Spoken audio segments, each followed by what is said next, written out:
China, China. that's a great way to start a video. Google, this is a good video. Don't ban it.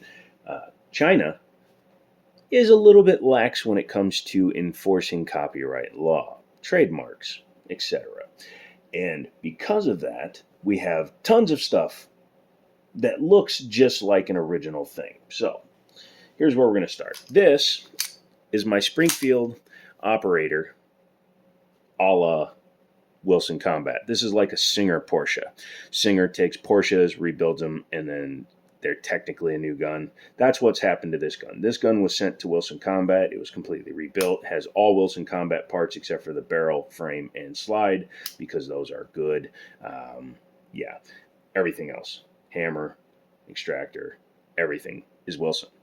But it's a great original style gun.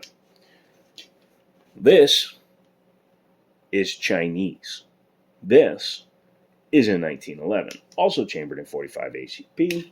Drop the mag, rack the slide, and you will see that this is actually a Chinese Norinco 45 automatic. Now, a couple of cool things about this one, and first off, no ugly import marks. Most of the ones that you're going to find on the market will have ugly ass import marks under here. A lot of surplus guns have it there because the importers need to put a new serial number and their mark on it.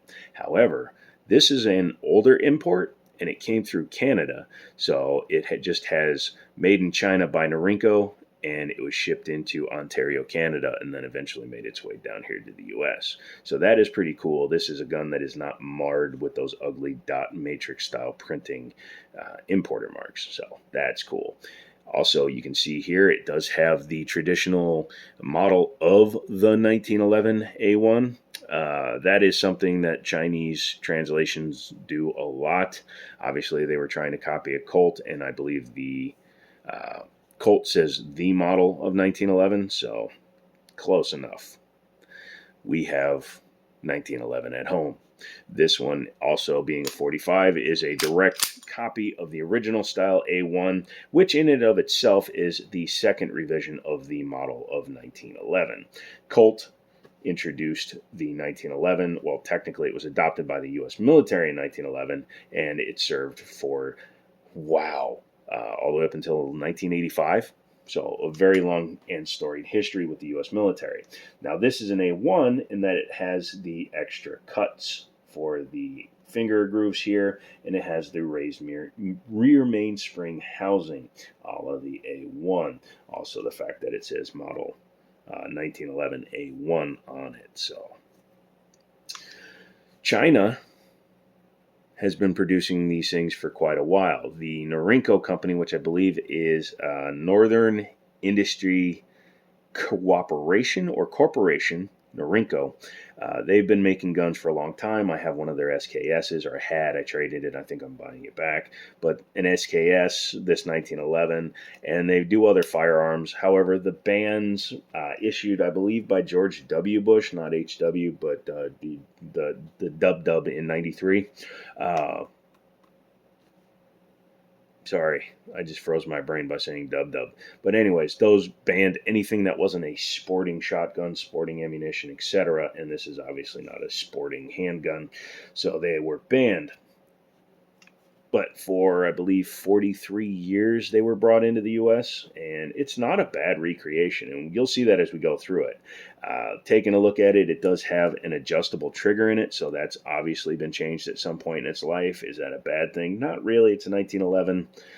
You can't expect them to be all original, especially older style ones, because the original trigger that was in this was probably crap, especially if they copied an original style 1911 A1. Well, crap for a 1911. Let's get that out of the way. Crap for a 1911 is like a $300 trigger in a Glock.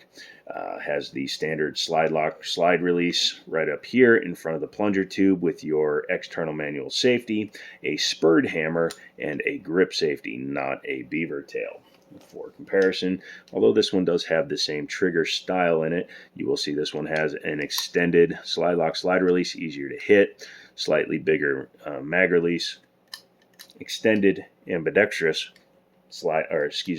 external manual safety. Sorry, for some reason when I sit leaned over, I yawn. It could be a problem physically. I don't know. Ask my doctor about my nerve damage. How you doing?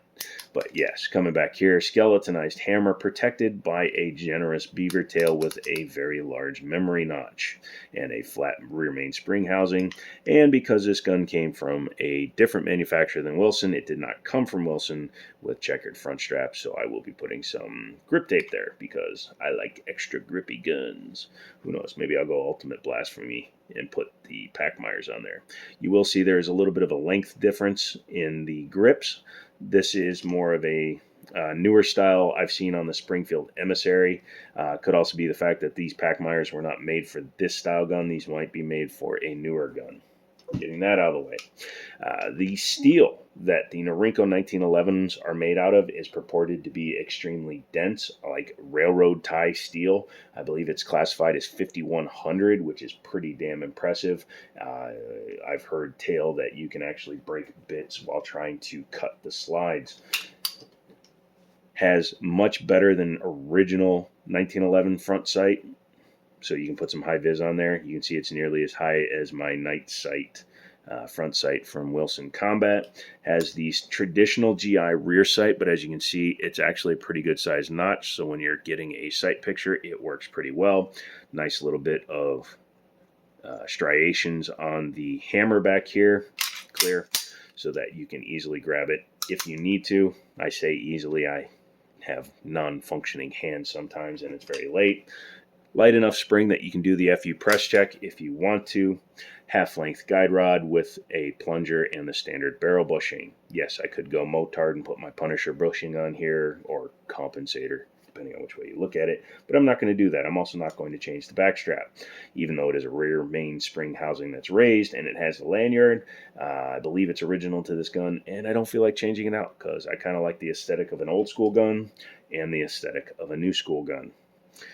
Very, very traditional vertical striations in the back, nothing in the front. It's got a little bit of wear there, but it seems to be pretty honest. Slight difference in the finish here, so it is possible this slide was put onto the frame at a different point.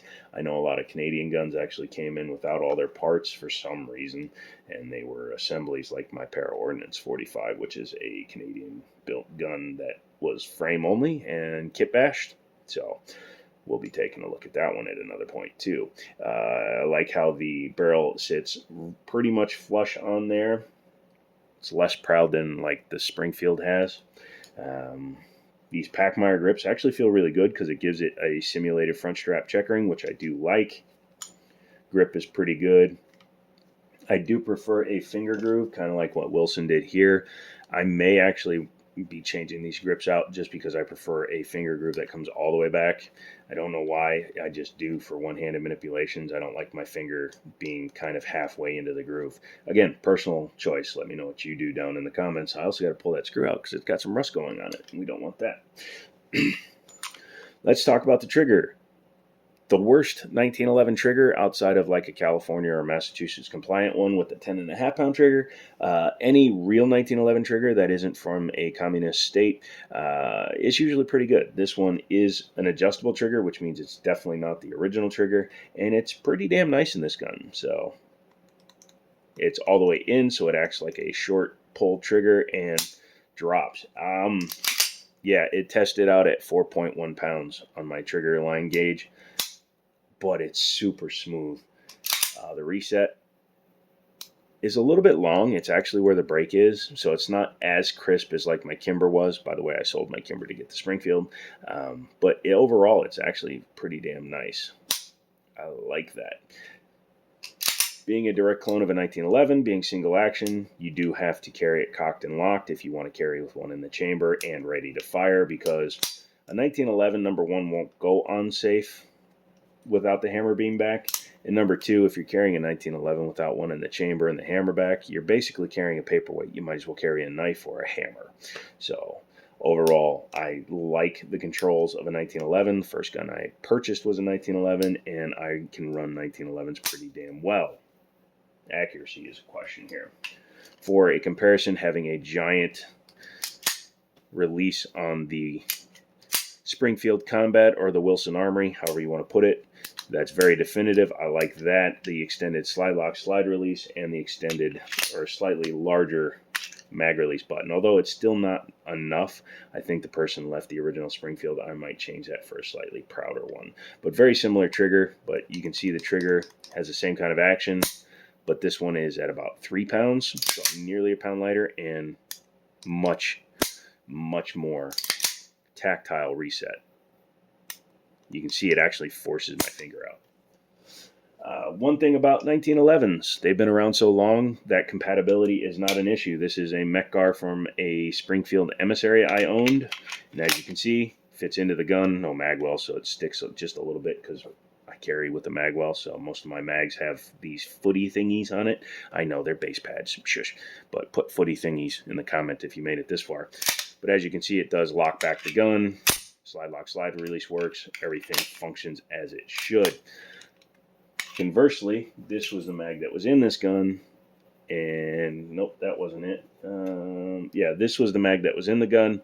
Not sure of the vintage on it. It is a 7-rounder, but if I were to throw it in my Springfield operator, you will see that it also works just fine. So 1911 parts compatibility is still there. I could use the guide rod and everything from this into there. I could probably put the slide on there. That's one place where a lot of 1911s can differ, and that's in the actual size of the rails back here. One thing you'll notice with my Wilson rebuild, this gun is very rattly. However, it's extremely accurate still, and it is extremely reliable. I've had no feeding issues with that gun at all, whereas this gun, it's about the same. Does that mean this gun will be as reliable? Who knows? Maybe. I hope it's a reliable gun, but we won't know until we take it to the range. But this gun was not hand fit. This gun went down the assembly line in China, and it came here to the United States via Canada, which is, again, thank you to my Canadian maple bacon donut lovers up north. You guys are very cool. Let me grab a towel here, because when I take this apart, who knows what it's going to look like inside, because I have not had this gun apart yet. In order to do that, go ahead and safety check it. And yes, he's pulling from the front. Oh, for all of you that say this is unsafe, number one, you can see how much of the barrel is still sticking out. But number two, if I do that at the range, how does my hand go in front of the barrel? Shush. So anyways, safety check. Make sure nothing in it. I like to leave the hammer back and pop up the external safety, because it allows me to push down without driving the slide back. Now I'm going to take the bushing, or excuse me, I'm going to push the bushing over and catch the plunger before it goes flying. It is not a captive spring.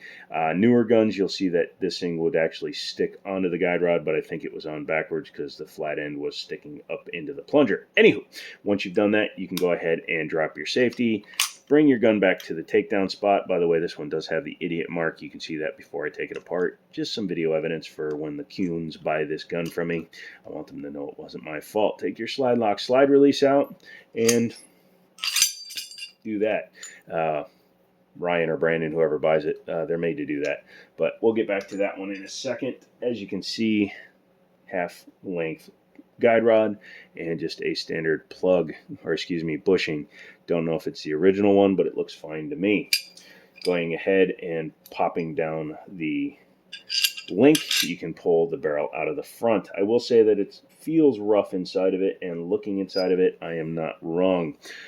Again, this is a super dense steel, according to what I've been able to find out, so that could be the reason why it is, a little bit grabby when you first start moving it, but it could also just be because it's not oiled. You can see back here, there's no oil, man. You can also see this is a Series 70 style gun. Series 70 style gun, for those of you that need a education lesson every time you go through it, is a purer version of a 1911. The original 1911s did not have firing pin blocks or drop safeties, however you want to call it, and Series 70s are no different. So a Series 80, which was created by Colt at the behest of the US government, has 3 to 5 extra parts, but on average 4 extra parts that also incorporate your firing pin safety, so when you pull the trigger, it does have to manipulate everything. Whereas a true 1911 like this has a simple yoke with a straight back pull. That's how they achieve a much better trigger than any other gun on the market. So obviously we're going to leave that lock back. Don't drop that on an empty or a topless frame, because you can cause damage to the hammer. You could stress fracture, blah, blah, blah. I don't believe everything I read. You shouldn't either. But you can see there are chatter marks there, so it could use some polishing internally in the frame as well. But overall, it's not bad. And again, these parts will interchange in most mil-spec guns. I don't know about my Wilson since it's been messed with, and we aren't taking it apart today, but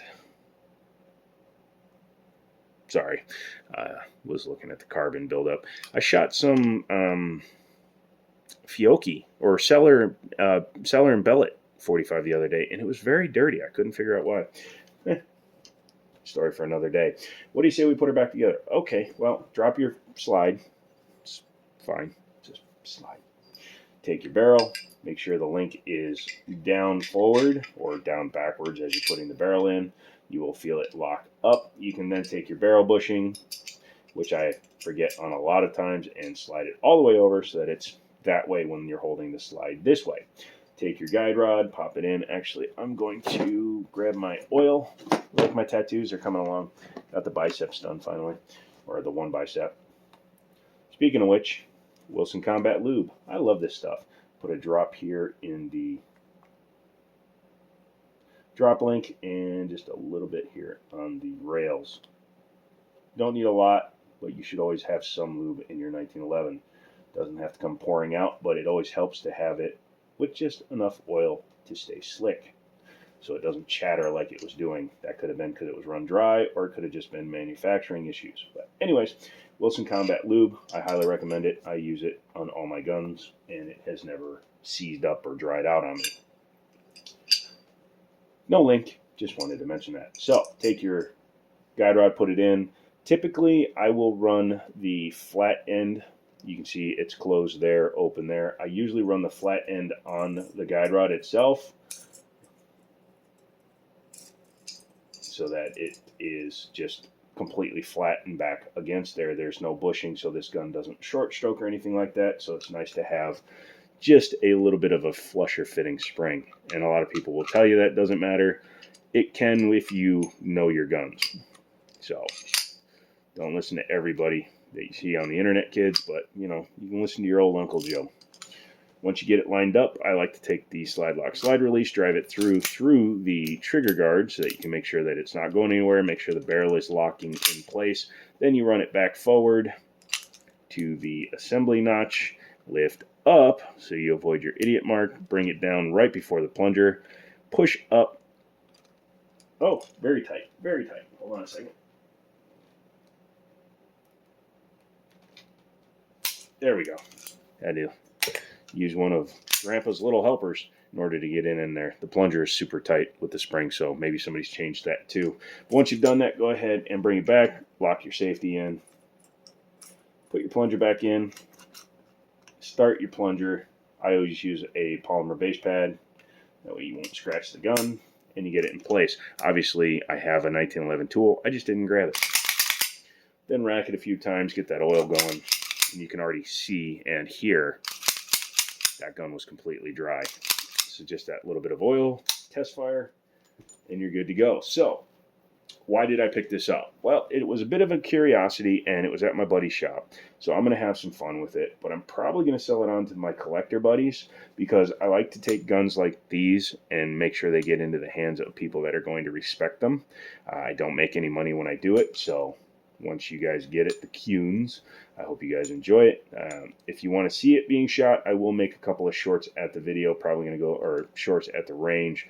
I'm going there tomorrow before work just to make sure this thing functions good, as well as shoot my Springfield a little bit more. But yeah, who knows? Maybe if I really like the way it shoots, I'll just keep the damn thing. Come back for a video on this guy, also being shot at the range. Maybe I'll do a direct comparison to show you what a gun that has a total of about 3K put into it can do against a gun that was significantly less money. So like the video, come back. Thank you guys for staying with me through the strike and the upload ban that I was on.